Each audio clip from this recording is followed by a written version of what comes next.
Manuel, welcome, and thank you so much for taking the time and joining us here tonight. Thank you very much to you and the whole team that will be with us together, enjoying a good moments, good pleasure moments. Thank you to invite me. The pleasure and the honor is all ours, as always, for all of you people joining us via Facebook. If you have any questions, please put them underneath the live video, and we'll happily forward them to Mr. Inoa and to all of you guys here at the lounge, here, dear friends, fellows, and regulars. If you have any questions, please have them heard at any given moment. So let's dive right in.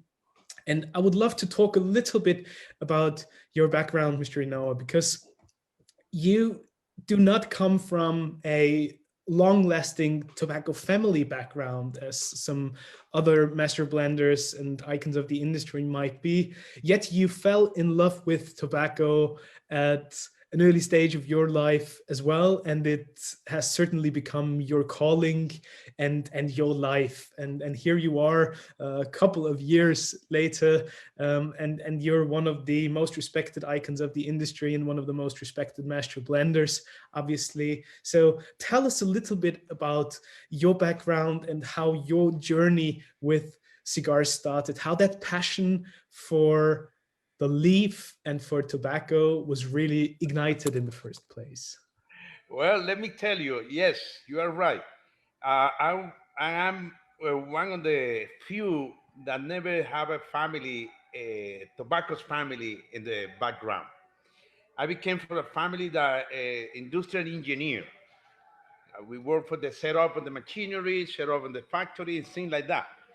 And never be in contact with tobacco. But my first cigars that I have it in my work was when I have 12 years old. My grandma smoked a lot of a small cigarrito. We call it here perrito, or pachuche, pachuche. She was smoking. I thief one. I run away. I smoke one of these, and I'm dying literally, dying because I never smoked 12 years. And I was seeing my grandma smoking. I want to do the same. When I do it, I die. But then with the time, I started to study. I became an engineer and went to a General Cigar Company, another company that produced cigars. Um, I started to do set up in the factory over there in that time, and then they bring me to the tobacco area. 1 year later, when I be there, they bring me to the tobacco area to improve the how we set up the tobacco birds, how we do with the cigar maker, and see like that.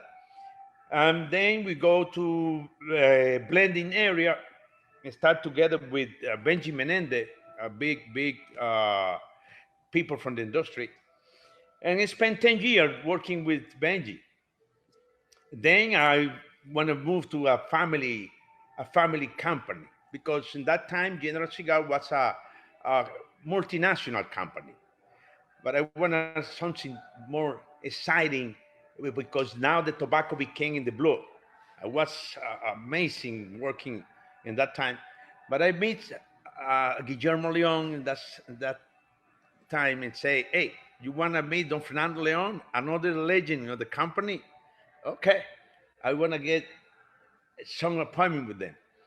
My friend, it's like love at the first sight. When I came to La Aurora, I said, no, nobody moving from this factory to me. I have now, I have now 27 years with La Aurora and 37 of the total cigar industry. This is a short story that how I came to the blending and the tobacco area. I love to be in this. It's my loveliest job. I think that we will never be retired. Never be retired because if you go retired, now you are retired because you in love the thing that you do. You know what I mean? Yeah, this is a short story. Now, here growing and growing, trying to do the best for you, because this is the matter. Doing good for people that know about cigar, about tobacco. I'm so proud to be in this part of the world, in this type of job. Would you say that you coming to the industry with a fresh set of eyes at the very beginning was more of a blessing or more of a burden for you? Because you probably just had a very different take on things or saw things that other people probably wouldn't have had. Well, that's a blessing. I'm so glad to that came to this to do this job. Was something strange. I never think that I would came to a cigar industry to do this type of job. And thank God I have two great guys, Benji Menendez and Don Fernando Leon, Guillermo father. I'm so blessed to meet this type of people. All that I know is belong to this gentleman. We had a wonderful show with Benji Menendez. He joined us for a very special feature, and we did sort of a tribute to Benji. I'm very curious, what was it like to work with those other icons of the industry in the first place? What would you say were some of the quintessential learnings that you took away from that time you shared? Yeah, those people are very deep in the tobacco business. Tradition, for example, Beijing or the whole family, Benji family, is tobacco story. The whole family from La Aurora, Don Fernando, a tobacco story. So it was very exciting to be hand to hand with them, uh, learning, doing things, and they give me, no, this is wrong or this is right. And what's exciting? Very exciting.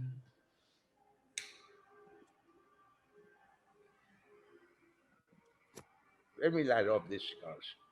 I will love this. Um, we start to smoke a beautiful 107 that we created this year to bring more flavor to the people, more good things. I was actually very fortunate to share that wonderful cigar journal tasting panel session together with you when you launched the Nicaragua 107, which was a really inspired moment, and I thoroughly enjoyed that. Um, talk a little bit about that particular cigar and how it's special to you, and where you still see that signature of La Aurora that you really enjoy then with the smoking experience. Oh yeah, yeah. The philosophy of the company it is to do the right thing for the right people. This company have a lot around 117 years doing a cigar. So it's my responsibility now to continue with this legacy. A lot of great people behind me. I cannot I cannot disappoint them. I had to do great things to continue their legacy with the hand to hand with Guillermo Leon. Um, of course, it's a lot of work. It's a lot of work. In this particularity cigars, I'm smoking the 107 Nicaragua now. Uh, we took around 3 years, 2 3 years, trying to do something from Nicaragua and Dominica. You can imagine all the time we do everything for different places, not just Nicaragua. But people demand something from Nicaragua for La Aurora. Hey, come on, you never do nothing from Nicaragua. Yeah, we use Nicaragua in all our blend, but not a pure Nicaraguan one. And the land of Nicaragua has his beautiful things, but La Dominican Republic has another beautiful thing, and we all is involved in the uh, Dominican process with different tobacco for a different world. So to get the profile that the people expect from Nicaragua was a little bit complicated because first Jalapa, Estelí, Condega from Nicaragua give it to you different sensation, different emotion, and people outside know about that type of line. In my case, I know the crop tobacco. They know. I know we can buy it, but I don't know how taste on the customer palate, right? So I say, okay, I be together with a few friends that tell me, it has to be very spicy, very strong. Our cigar, if you see, if you smoke our Aurora cigar, it's no spicy and strong cigar. Most of the time, it's a smooth cigar, very flavorful, no full body, because full body, I think, is my opinion, uh, reduce the enjoyable of the grace of the flavors and things. So need to be a cigar plus, medium plus in terms of strength, but in terms of flavor need to be full. So I start to play with the different leaf, this different position foliar, and we got it. We got it. We have so many review on this beautiful cigar. I invited you to try to get in some places. I don't know if you have in your country, but for sure, if not, we'll be there soon. And you bring up a very interesting point when you talk about the origin and terroir, if you will. When we combine all these elements, the soil, the climate, even the people and the culture of a particular area in the world, and right behind you is that wonderful sign that says La Aurora, Dominican defined. La Aurora truly is quintessential Dominican Republic.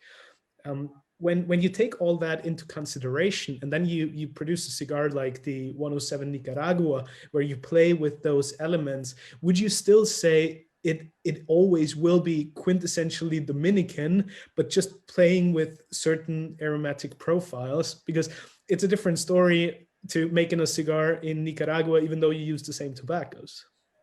Yeah, that's right. That's right. Listen, we have in our inventory a lot of country. We got tobacco from Connecticut, United States, from Pennsylvania, United States, from Cameroon, Africa, from Brazil, Bahia, Matafina, Matanorte, from Ecuador. We had so many places that we can do a special one for each country. We start with this uh, time ago, let's say 15 years ago, to play with that. Let's see what happens if we do something from Brazil, and we do it. Let's see what happens with something from Peru. We do it. And now it's time from Nicaragua because some sudden already we had to do it. And people need to know that the land is very important. The terroir is very important to develop one project because every type of land has his own particularity, also the climb, also the soil level, the level of the leaf into the tree. You know, there are so many components that can play at the moment that you develop one project, and for sure, land is important. For this reason, you can distinguish when you smoke one Cuban cigar, one Nicaragua cigar, one Dominican. No matter the blend, there are some taste, some flavor, very unique for the terroir, for that terroir. You started to work with the La Aurora family back in the 90s. And I believe you started working with the cigar of Don Fernando, the father of Guillermo Leon, the then company president. How easy was it for you to get into that La Aurora family and also the essence of La Aurora as a brand, since you were then in charge later on as the master blender for these wonderful creations? How did you get into it? Was it a challenge for you at the beginning to get acquainted with that particular rhythm and the style? Absolutely. This is the best part of my life. uh, I was working with the owner of the company, a master blender of the company, and he all the time smokes his Corona cigar. It's the pundit choice, we call it. What's a very unique cigar for him. He only smoked that cigar. Every ambassador, every big person that comes to the company, only him can give it to that type of person. And he say, I say one day, he say, Don Fernando, you give me the permission to work a little bit with your cigar to see if I can improve it. What you remember when you smoked back in the time? Well, in that time when I was working for the Fifth Avenue in New York, I was smoking my Corona. I bring this chocolate flavor and those cocoa flavors, a coffee that I don't have it now. I say, okay, I have an idea. Give me the permission to work on it and let's see what happens. What do we do with my cigar? It's a very strong person. And he said, no, no, don't worry. If you doesn't like it, for sure we will continue doing the one that you really smoke. My brother, his cigar in that time have only two blend, two Dominican blend. One was Carbonell, one type of seed. This is one type of seed, and the another one was Criollo 98. Of course, with Cameroon wrapper all the time. Cameroon wrapper for Africa. I said, okay, I want to do some adjustment, keeping you profile, but I'm bringing more flavor. That's okay for you? Now, let me see. Let me try every week, my friend, working with the owners. And a master blend, I had to do my best to him. I make a few samples. I bring tobacco. I keep in the blend the Olor Carbonel. I keep the wrapper for Cameroon, but I bring two new ingredients. I bring Pilota Cubano on the seed and bring a Criollo 98 from Brazil. So now I have two Dominican and one Brazil. Different proportion, different. With the same tobacco, I can do so many tastes, so many proof, because changing the quantity of leaf, you can change things. And when I bring three, he go every day to the factory to see what I am doing. Every day, I was so nervous, and because it was very tough for me. It was very tough because the owner watching you every single day in the morning. What are you doing? What are you doing here? What? Now I can taste. No, no, not yet, not yet, because I smoke everyday cigar. I put the cigar, the three samples, into the aging room for 21 days just to get married all the filler that I put inside. And he take 3 boxes, sample it to 25. I put it in the Corona size. He bring back home. I talk to you next week. Oh boy, I was crazy. I'm dying because I had to wait 1 week to see what happened. My brother, when he came for his house the next week, he said, "Hey, you bring me back the flavors that I lose in the past. The blend number two, this is the one that I want to put in. Great. I was celebrating back home. My wife, hey, listen, I'm so happy. The owner is happy. Guillermo was happy. Everybody happy because strong man, master blender, the most guy that know tobacco in the country. I do something like this for them. He was happy. I was happy too until today. What was it that you were looking for when you were assembling that particular blend? What characteristics or which attributes were you looking for? Yeah, first I talked to him. I tell him, what did you lose? What flavor is not coming aggressive nicely that they come in the past? Because people need to know that the crop is different every year, and you can lose things. Every year, crop can change because the climate. So many sunlight, you will have problem. So many rains, you will have problem. So many breeze that stress the tree, bring problem too. So many things was losing and during the time that never recovering back until we can mix it up for different places.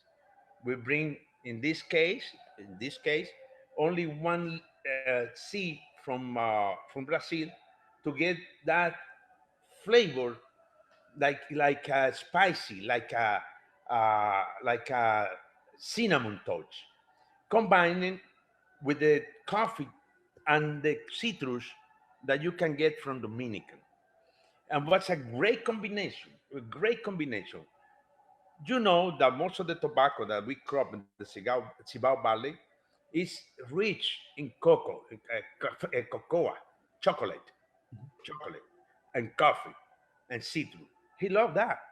He loved that. What's God put in my hand the right leaf to bring back those flavors that he lose in the time. Because I never smoked the cigar that he smoked in the back. I smoke the one that I have. But I think but we engaged when they told me about coffee, chocolate. I know which leaf can bring that, but I need something more spicy. For this reason, I bring the Brazilian one.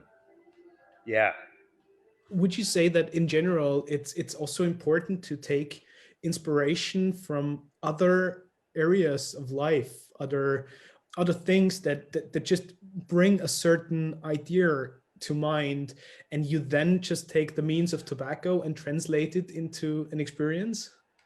yeah. Listen, uh, the hard job for some people, for me, I love it. Is when the tobacco you have to taste it in pure grade on the fermenting process. Mhm.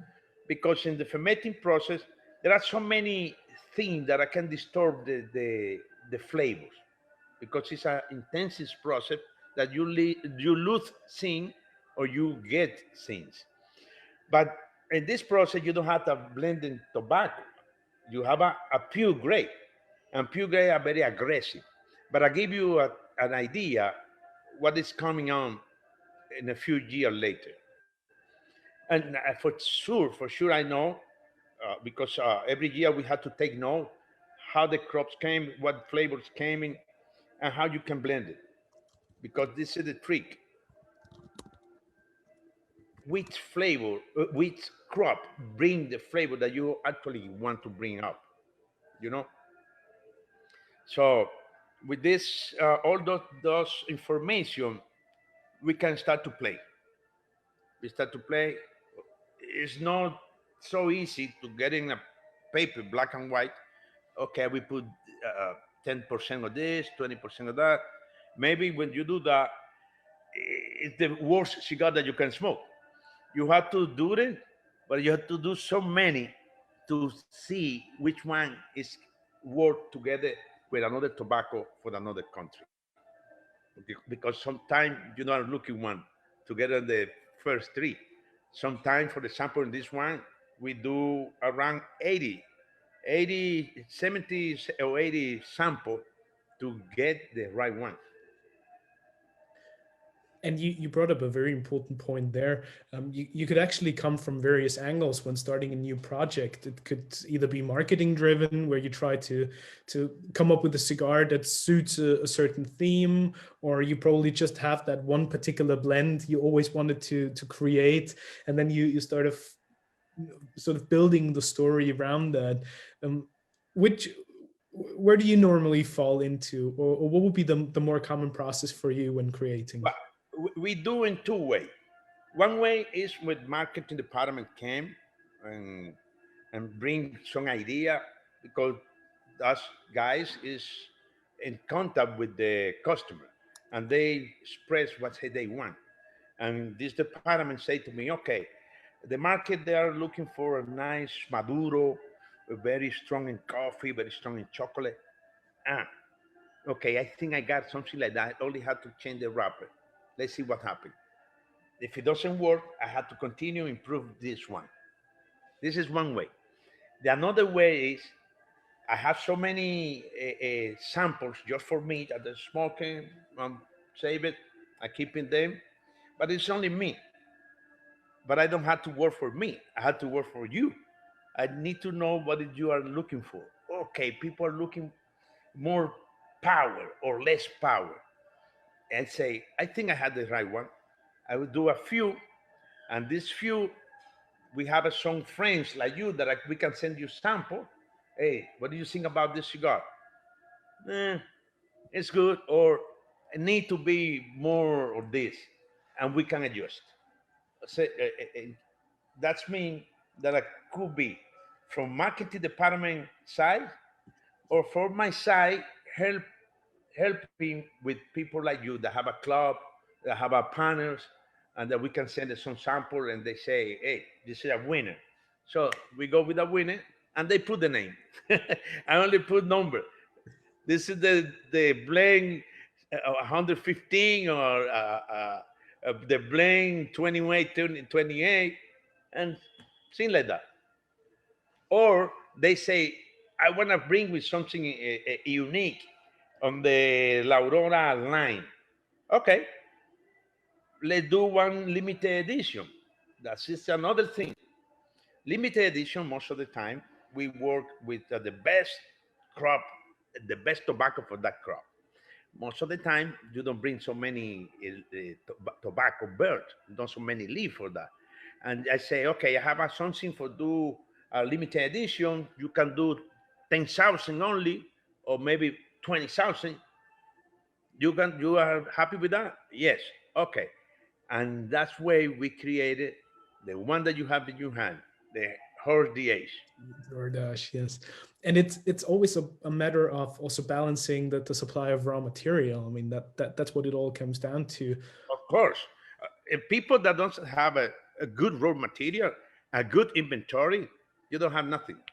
You don't have nothing. Because this cigar that I'm smoking now, I have enough tobacco today. But let's think that the next crop is coming worse. It doesn't work for us. And you don't have tobacco. You not can do any blame for that. You have to wait the next crop for 4 years to see what will happen. Good inventory mean a lot. The raw material is the most important thing that you have to have in inventory. And a lot of money, of course, because they cost a lot to have inventory for 4, 5 years. It's a lot of tobacco in warehouse. In that regard, a blend is never a set formula that will always stay the same, correct? Sometimes people will tell you we use X, Y, and Z leaves of tobacco in this and that quantity, but it's more like an organic process that you have to tweak and fine tune every single year, correct? Where depending Yeah, on the tobacco this you is have the at hand, it might this change. is one of the most one of the most important job of the blender. How to keep during the time the same profile. They keep that this cigar is the same from the 5 years later. To keep this profile, you need to have a very good inventory and how to adjust it on the percentage. You can change that to keep it because we be dependent on the crop. If the crop is bad, you have to make adjustment to keep the same profile. And this is a very tough job in terms of you have to do a lot of sample. But it's a good thing because you all the time you are smoking a good things.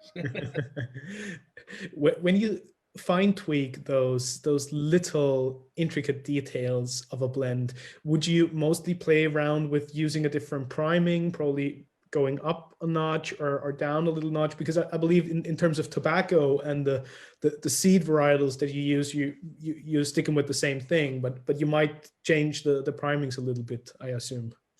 Yes, you are right. You are right because let's say if this cigar doesn't use ligero, for the people that doesn't understand what is ligero, we have on the leaf we have seco, volado, bicho, and ligero. Ligero is the most strong one. If this cigar doesn't have strong tobacco during the time, I cannot use the stronger one. But if the crop is bad, I have to take a little bit from the strong one to bring more information that I losing with the crop. So we have no, it's bad. No, it's strong. No, the crop is bad. It's the weather that is changed. The weather change and bring different ingredients in terms of flavors when you get that crop.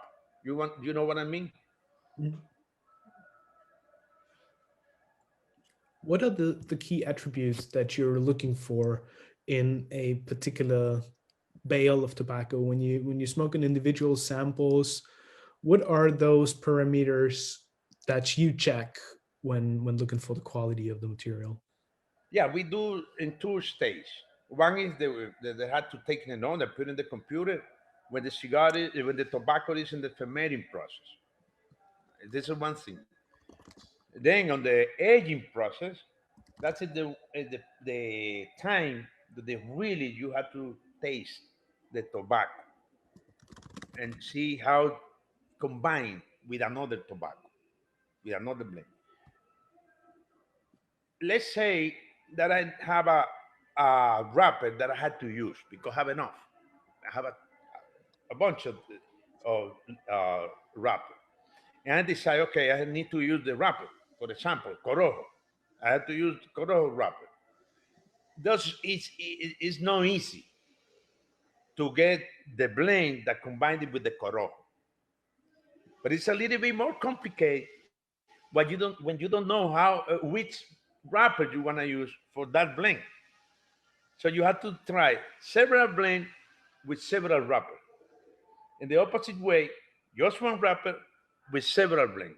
It's a little bit confusing in your side, but in our side is our work, and we love it to do that because giving us the opportunity to try different wrapper, different places, different crop, and different moment to enjoy.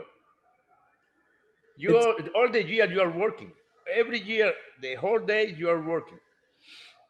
and that's just fascinating, and for me it's mesmerizing thinking about the complexity and all these little things that you need to take care of and that go into assembling and manufacturing those wonderful cigars on a continuous basis. What fascinates me is that, as with music, where some people might say that every melody has been composed before, every leaf of tobacco has been manufactured into a blend as well. Do you think there's sort of an infinite number of blends that you could envision? And do you think there's still like new tobacco symphonies that can be played and heard? Absolutely.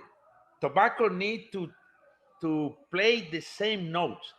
For this reason, when I came to the cigars and do the pairing or do seminars, I say the cigar need to be playing the same sound. It's like a symphony that one note don't go high, no going down.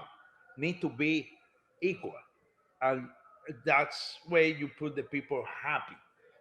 And that's the reason why you choose the cigar you really like it or the cigar that you don't like it. You can choose the really one that you want because the combination between all the number that are inside. For me, it's a number. For you, it's tobacco.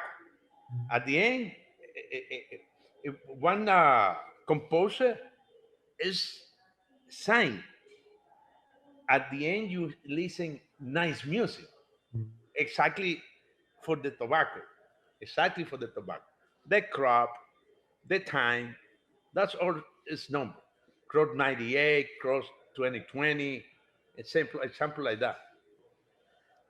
I think that's a wonderful analogy and fascinating to hear. I'm a musician myself, and I feel about it the very same way. What I'm curious though is when you talk about the technicalities of assembling the blend, and for example, the tobaccos being numbers to you that you have stored in your database, do you sometimes miss a little bit of the magic that a random normal end consumer might have when he takes the cigar and he smokes it and he's just mesmerized by the experience?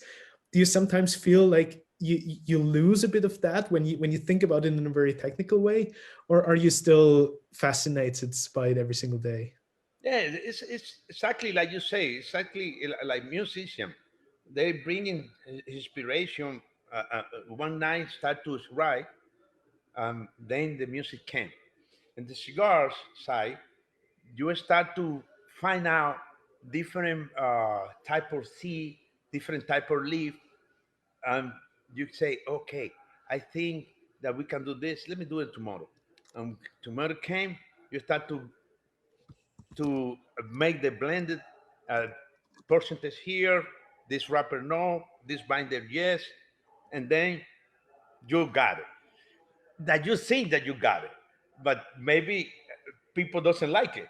So for this reason, we need some time help. Hey, what do you think? It's like the musician. He do his song, but somebody can to help him to do the accord.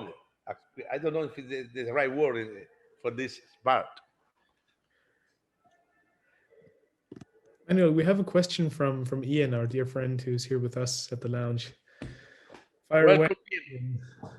Good evening. Thank you very much. I'm really enjoying this, Mr. Inoa. I've been to Nicaragua several times, and I had the pleasure to meet Senor Arsenio Ramos, who is the master blender, and he smokes an incredible number of different blends every day. And following on from what we've been saying, I'm interested in your approach to that and how you've developed your palate. I mean, I've been smoking cigars for some years, but I'm struggling in many cases to pick up the nuances. And if you gave me two different cigars, I couldn't necessarily tell them apart. And also, you were saying about the cigars changing. I mean, do you find sometimes a problem that a cigar you've blended, you cannot get the exact same blend, so it'll be different next year from it was from this year? Is that something that you struggle with, or do you always manage to, to get it back in tune, if I can follow the music analogy? That's right. That's right. That is good to hear that you have some experience in that. That you had to back and forth adjusting scenes until you have the right one. But my question is, you've obviously developed your palate, and you can pick out all these different flavors, which is, there are so many of them, almost infinite. And I just wonder how you maintain the blend from one year to the next. Yeah. I was telling to my friends that the only way to keep it this the same profile is having a nice inventory. Inventory means a lot, because if you have a gentle inventory, you don't have to do so much.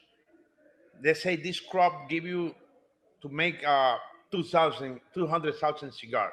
Let's say that, and that is okay. You're happy, no, not too much work. But let's say that this tobacco that you have today only 100,000, then you have to wait the next crop for 100,000 more. Climb, the weather change and bring you things. So what do you do when you want to keep the maintains that type of blend exactly like the first one? You have to play with the same leaf, but at making adjustment on the percentage, increasing or decreasing the position of of the leaf on the tree. You know, the viso, the seco, the volado, things like that. Let's say that I use 20% of volado, the seco, 20% of the viso, and 60% of the ligero. Let's say that. Just no tobacco for different places. If the crop change, you have to reduce the 60% of the one of the tobacco de ligero to 30% to increase more the viso or maybe the seco. Will be depend what that crop miss. You know what I mean? Mhm. And then you make the adjustment. No, be exactly the same, but the profile will be close, because no crop is exactly the same that the crop before. Exactly like the wine. into the wine, you can do reserve and you can do regular wine or great reserve because depend on the crop. For them, it's easy because they do one new wine every time. And cigar is complicated because you need to adjust the formula that the wines doesn't do. But the cigar and tobacco, you need to do the adjustment every year, every year. When I buy a good, say, a good French wine, I don't expect, the 2015 to say taste the same as the 2010.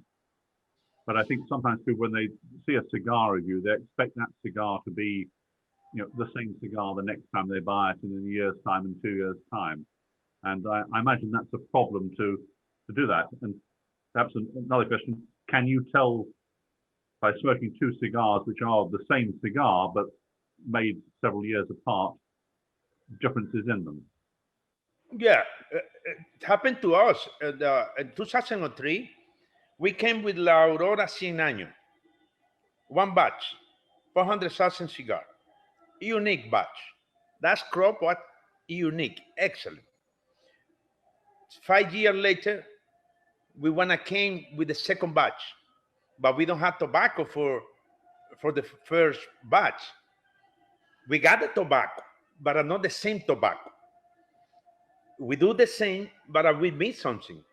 And people understand, say, hey, that's don't taste exactly that the first one because I tried this that I have in the past, and now I have this one. I have a little different. I say yes, because the crop is different. It's different year, and smoker need to know that it's not a big difference because this is the main job that we do, keeping the consistency during the time. But there are a good smoker that can tell you, uh, I'm missing some flavor here that doesn't appear clearly like the first batch. And that's happened. That's happened. Thank you. It's my pleasure. Thank you to you. With such an amazing track records that you have in the industry, over the decades, things change. You saw the cigar boom, you saw the end of it, and sort of a renaissance after that. How do you feel that over all these years that you have seen within the cigar industry, the cigar world has changed? And do you think that also people's palate, perception, experiences, and also what they are expecting from the manufacturers has changed over those years? Well, it's changed because improve new things. But I be on mind that the most it's happening now, there are more people that know more about tobacco. There are more interesting to know what they are smoking and keeping getting information. They came more ¿cómo es exigente? Más exigente. Came more demanding more things. And now you need to be careful when you do something because people know. There are a lot of people that go to internet for looking for information, and they are interesting to see what is inside, what they are bring. I cannot do change now like in the past. Hey, I will do this. I will change. Nothing happen. Now happen, and you can kill one brand if you do wrong thing in this from 10 maybe 15 years from now. Yeah. It was a wonderful segue that you gave me right there when you speak about the educational component. You put a lot of emphasis on that very education for the people who enjoy cigars with La Aurora.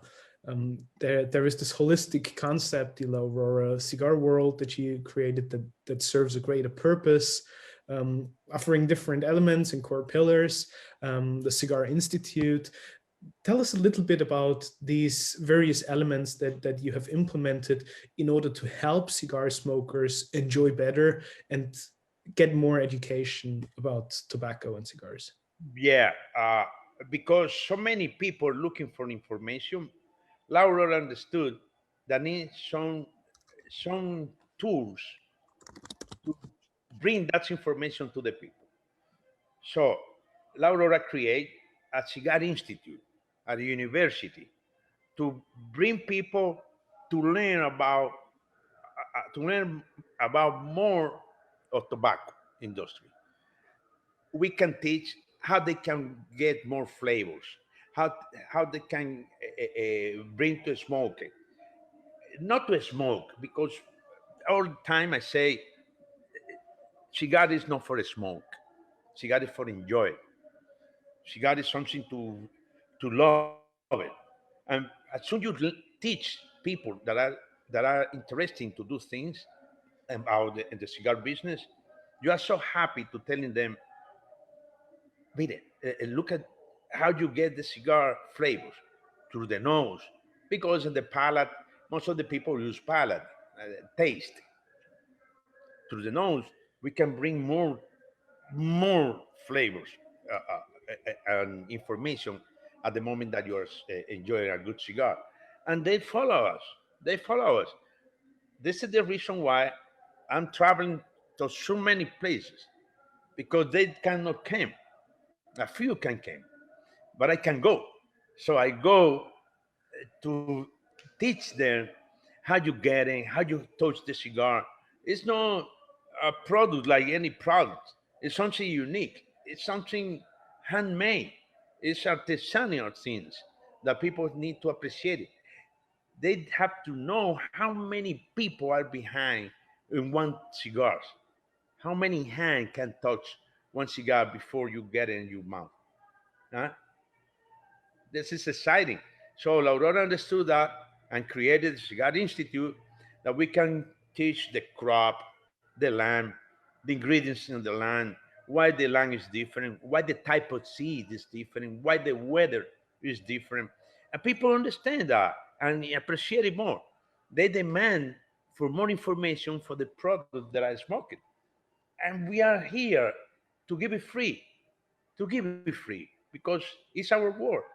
Until you appreciate it more your cigar that you love it, more you will be engaged with one brand, and more if it's La Aurora brand for sure.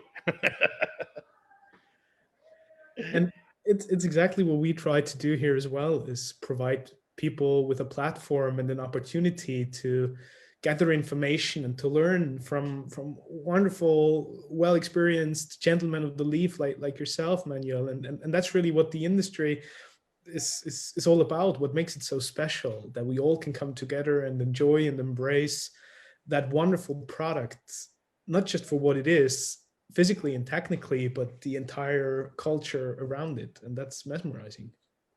Yeah, and every day we need to learn things. For example, if the whole group that with me together have the right cigar in your hand, let's say 107 Nicaragua or La Aurora 115 anniversary or RDH, whatever. Let's say the La Aurora 115.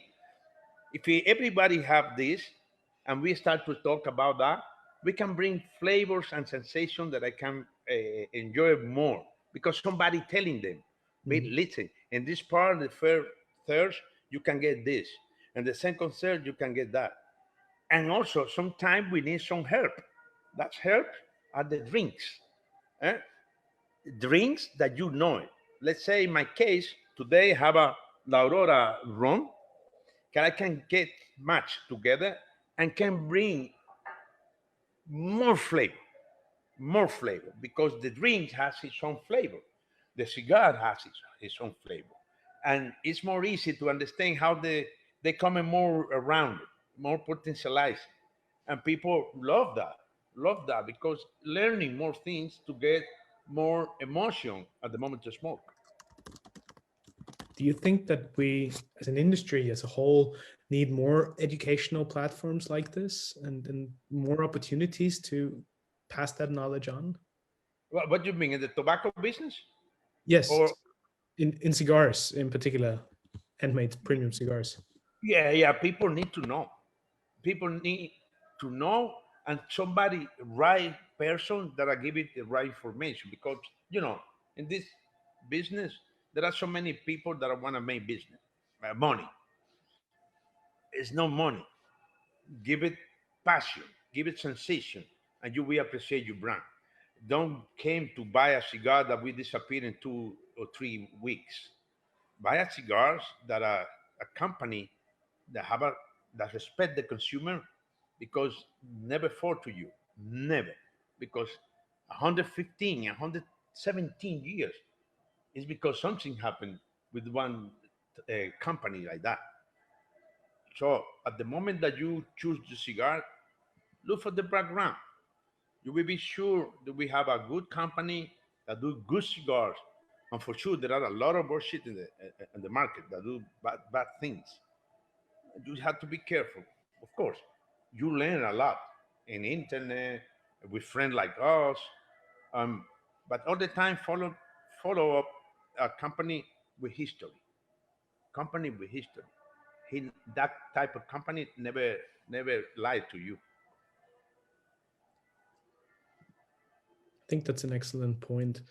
Um, what what's fascinating when you take the history component and the heritage into consideration, still to this very day, the cigar industry leans heavily on knowledge that's being passed down from generation to generation. Where do you see the future of educating and inspiring a younger generation of cigar apasionados to follow exactly that path of a century old, rather traditional industry? Yeah.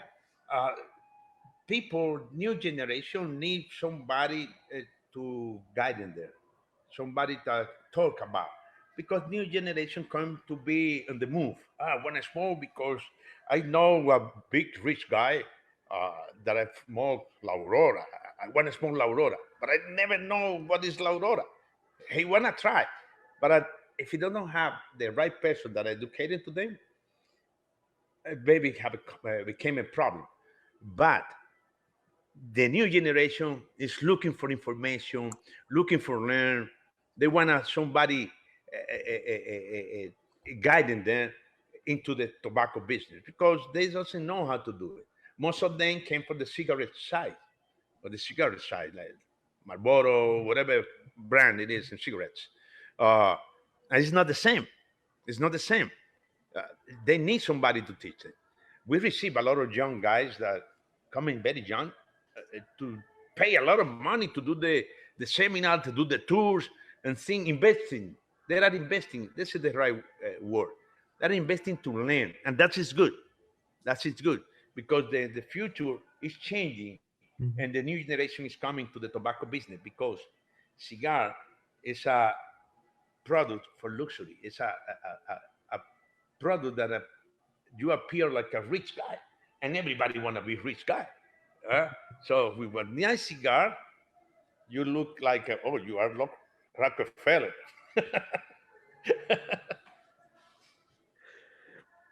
Manuel, we have a very special guest here with us tonight, and a dear friend, and he actually had a question for you as well. So I'm very happy that Reinhold is with us here. Reinhold, welcome, and thank you for joining us.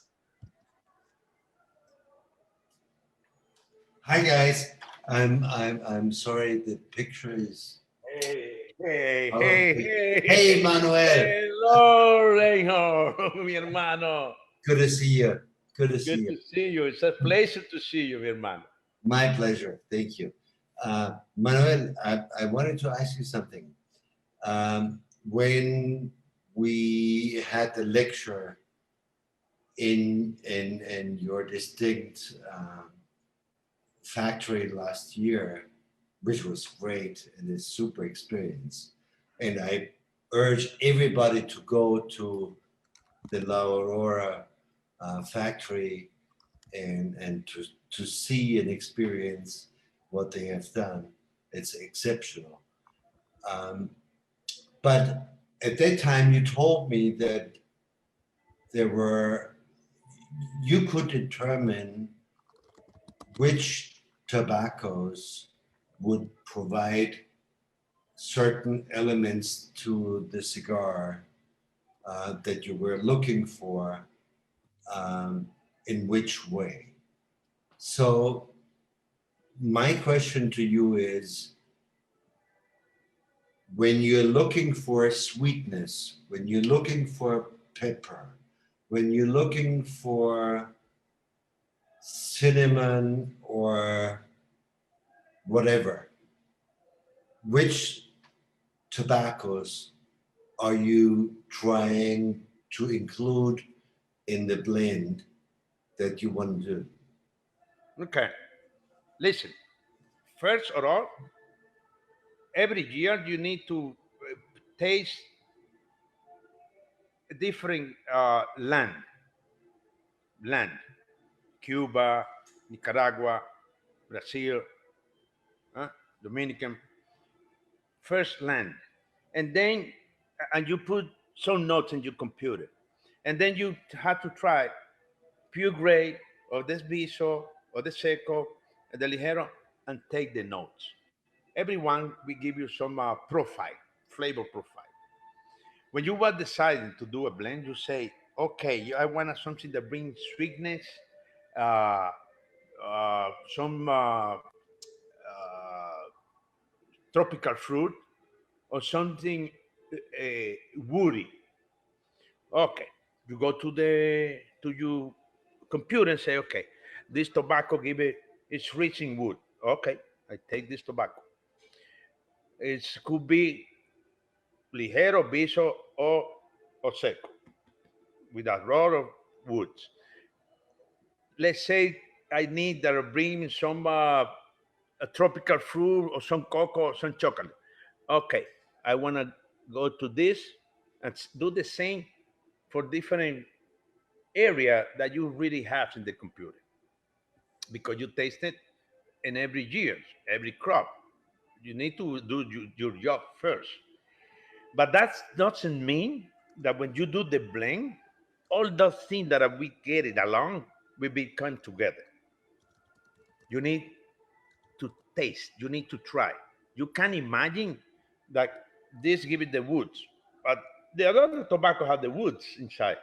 Not too much, but when you do the combination, it's very woody, and maybe people doesn't like it, or very spicy, and people maybe doesn't like it. Maybe you want a touch of spicy, or a touch of chocolate, or coffee, and you do the adjustment until you have the right balance, the symphony that I was talking about a few minutes ago, where all the tobacco became giving together the flavors that are given to you. It's not that happened that you can, let me use this tobacco, let me see what happened. A little wood, a little fruity, a little chocolate. You need to know the profile first and then do the combination. That take a time. That take time. This is the reason why I'm telling you that a good cigar depends on the inventory that you have in hand. Good inventory, for sure, will bring you good cigar because you know each one. You know each one. But it's something new that came for the 2 years, 3 years ago, and you don't know what is habit. You have to taste directly into the blend.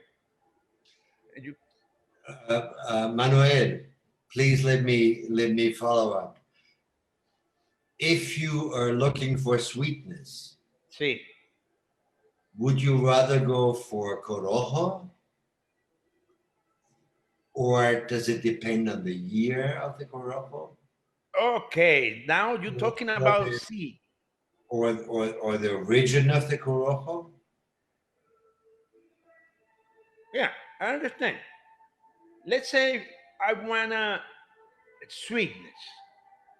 The most sweet tobacco is from Brazil. The more sweet tobacco is from Brazil, but it's a little bit spicy. Sometimes this spiciness became more stronger than the sweetness. For this reason, you need to reduce the spiciness with another tobacco that could be Piloto Cubano or could be Corojo, that reduce the spiciness, bring you more smooth scene, keeping the sweetness inside. You know what I mean? Yeah. So you need to play with land and sea.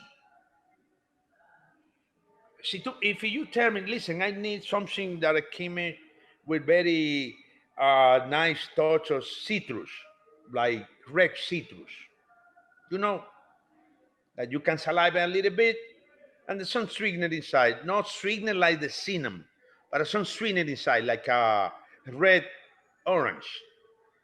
Huh? I know, I know because experience I'm trying so many times doing that the Piloto Cubano and the Corojo has.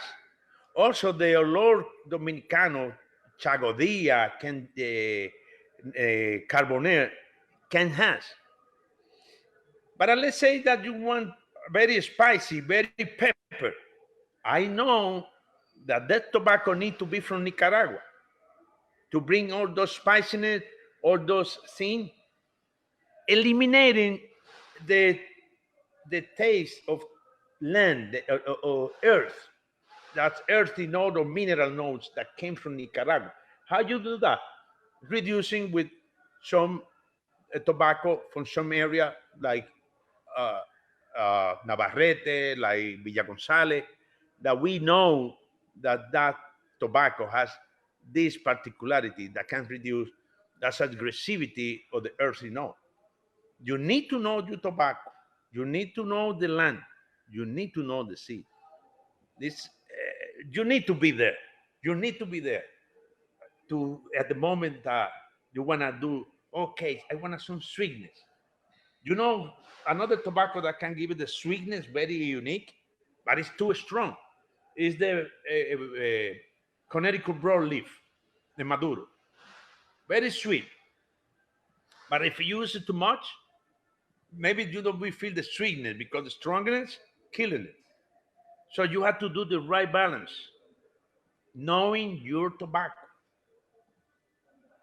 And knowing that you're a good cook, you Yeah, no, this is another thing. you You need you're the one who you need to be the right chef. never very right. Yeah. Exactly. Thank you. Thank you It- very much. Man. It's exactly when you do one nice food to eat. I can give you the exactly the same ingredient to you to another one. Exactly the same ingredients, but you will have two different food at the moment that you will eat. So you need to have the right chef at the moment that you do the blend of the food. That's right.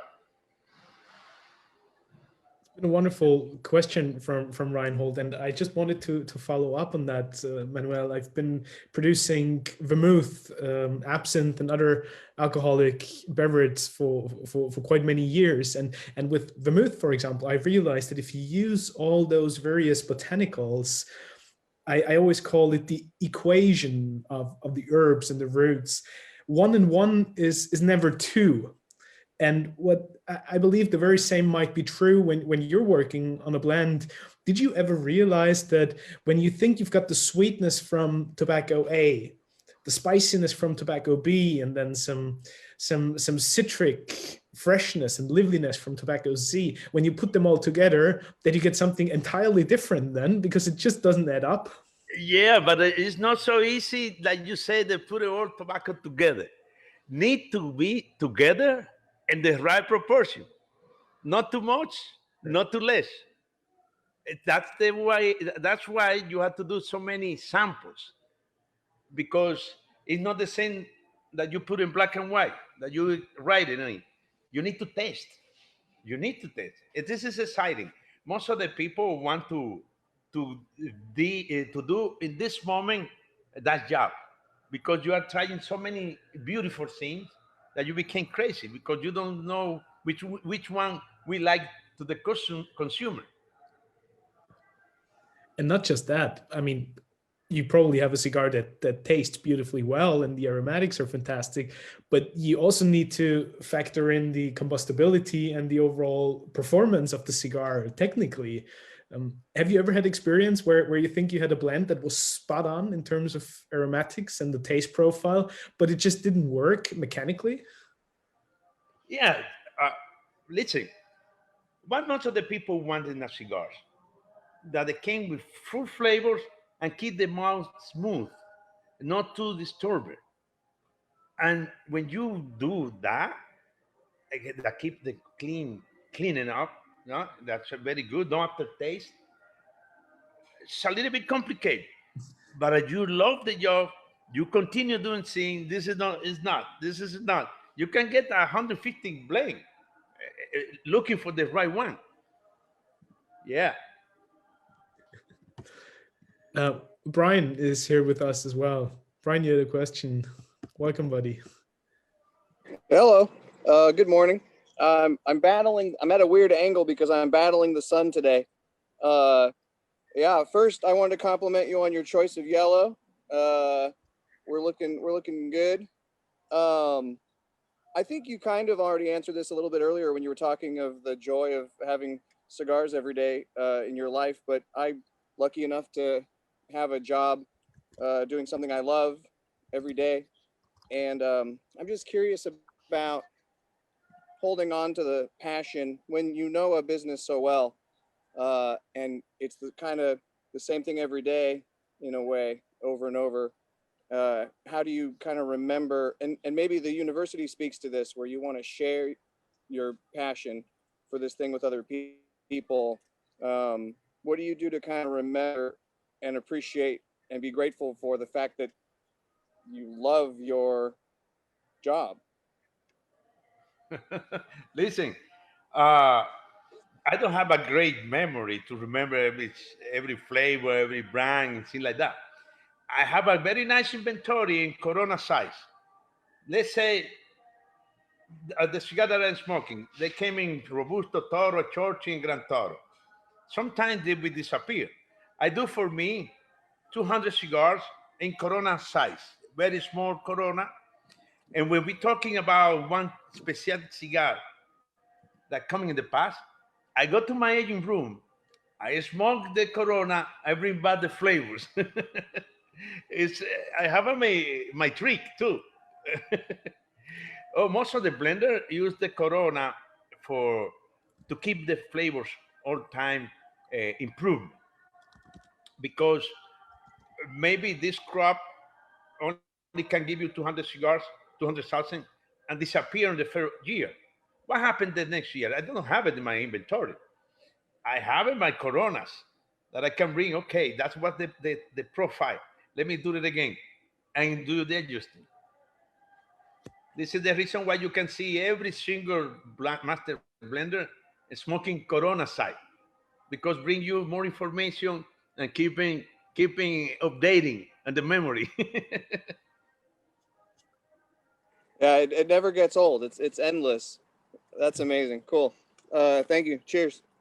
Cheers. Bye. Cheers. I have my two here. Cheers. What are you drinking, bro? This is a brand called Bishop Bourbon. A bourbon. I like it for the name. I don't think it's especially amazing necessarily. It's affordable, and I like the name.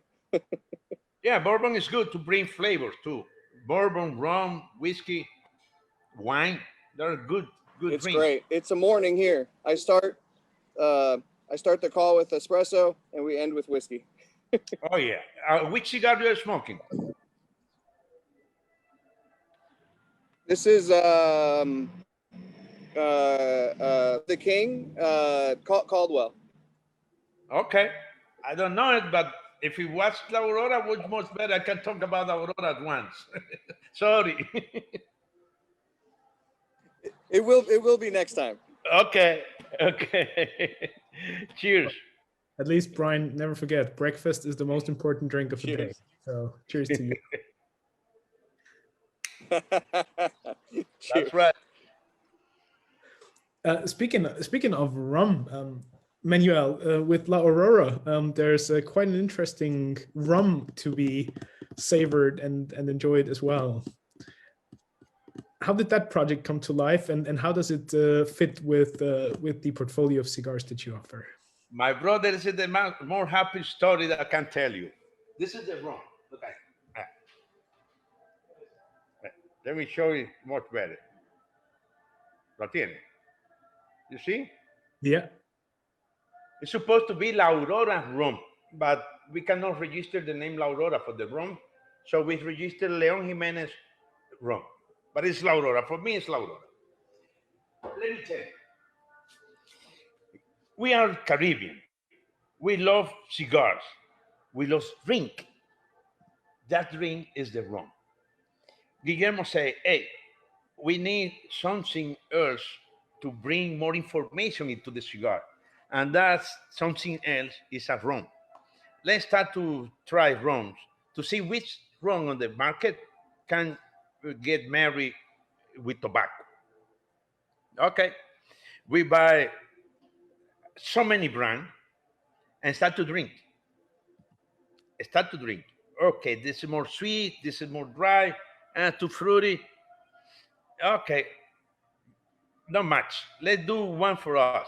We talk with one distillery, and we say, okay, we have this profile. We bring the master distillery looking for the flavor that we want, and he say, okay, let's start to do the first experience. He do a few. That's it was the beginning. We start to do adjustment.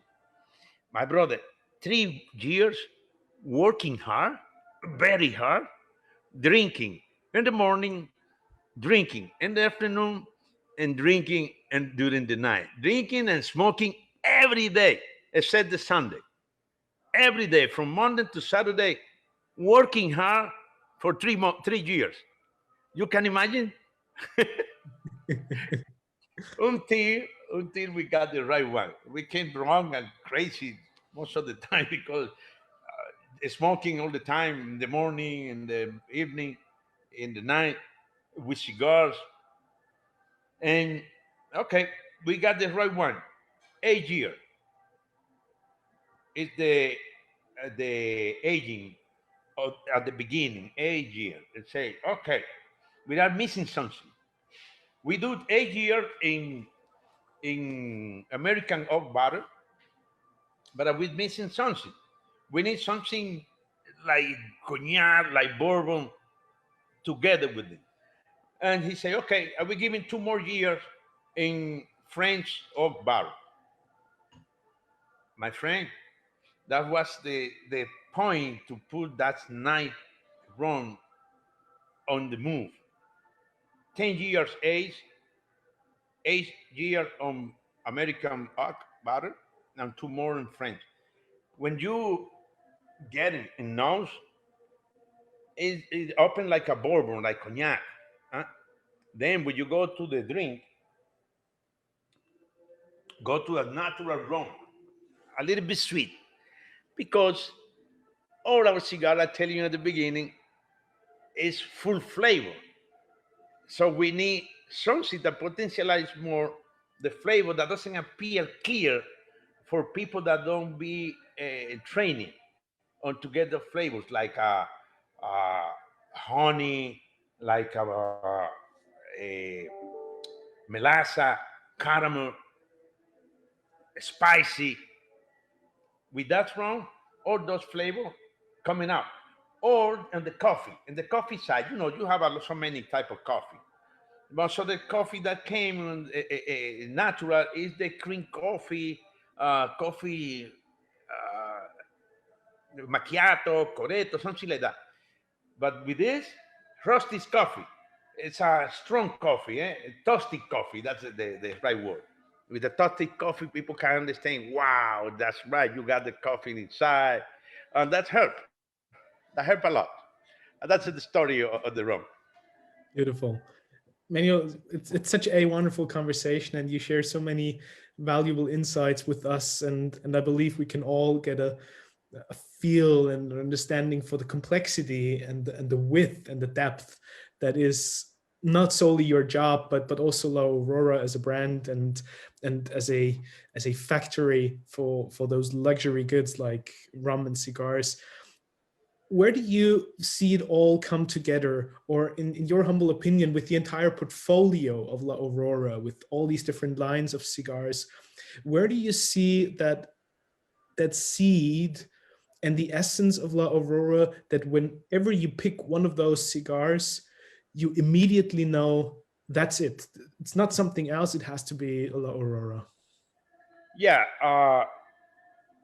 we take a lot of care on the aging process and the aging process to put our sign in it. Uh, we age in room butter, use room butter for 30 years, butter like that. You can see it. See, um, that's the seals that we use for our cigars. Nothing to see with the blend that you use, because now smoking the 107. But if I go to the 50th anniversary, you can find it that it's a more things that bringing up. But at the end, you got the La Aurora sign in it. You understand what I mean? Yeah. So we wanna keep on the La Aurora umbrella, La Aurora umbrella, eh? On the La Aurora umbrella line, making different inside, and you can do it when you know about seed, when you know about tobacco, when you know about land. You can do that without going out. Nobody can do it exactly like us.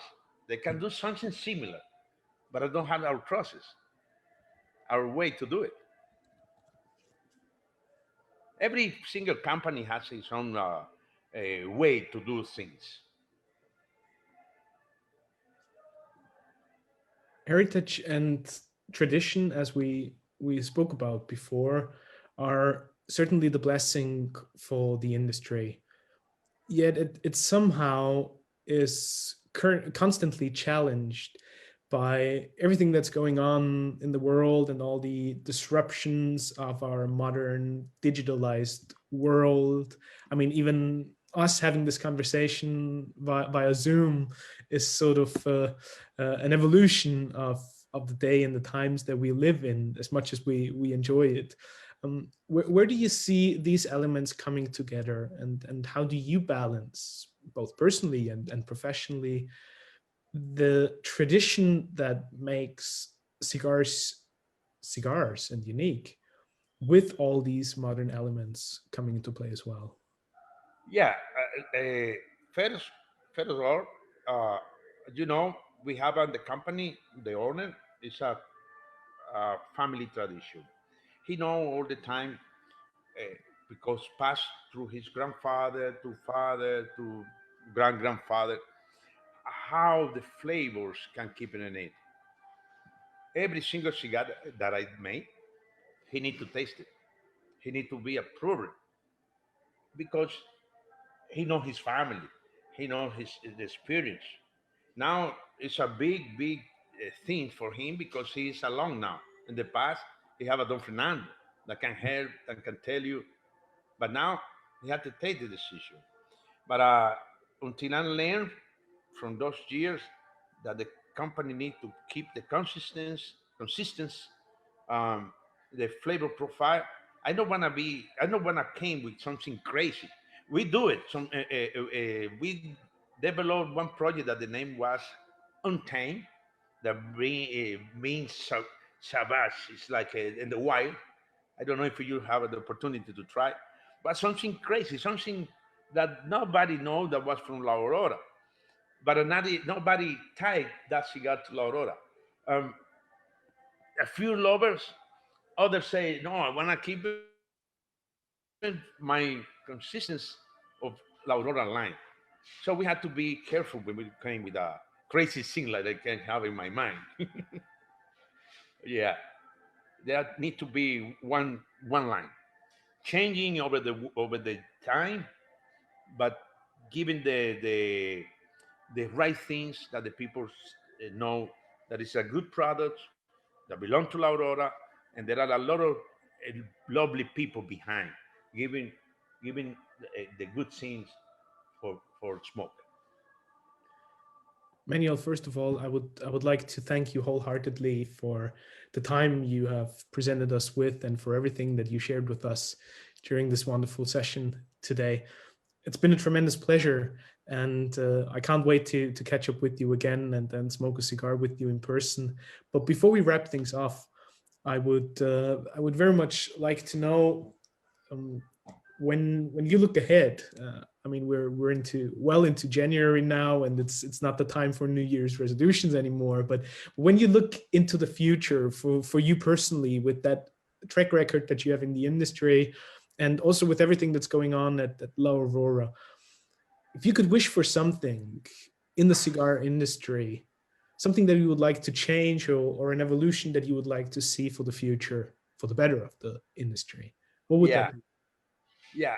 Uh, Something that I love to happen is that people understand more about business, about tobacco business, about cigars. Because until you know more, people will love more the job that I do. For this reason, I'm traveling so high. I'm giving so many seminars because we want to transmit to the people what is the passion that we have, what we love that we put, and people need to understand that. I think they need more information. Thank God, we have people like you, people like Reinhold with the magazine that I can inform to the consumer to put a better life and enjoying a good cigar. That's what I want. Beautiful. Manuel, thank you so much again. It's been a tremendous pleasure. All the very best to No, you. And, I it's wish my pleasure. I love to be here with those beautiful people we are together with us. I love it that. I love so much to be with connoisseurs like you, like people really enjoy it, really appreciate it. Any single question, every single detail that they missing, that don't have the opportunity that somebody tell you. Thank you to you to use this channel to express that information to the team. I hope to be with you and the team in any moment that you require for us. Be sure that we will be here if the health can help it.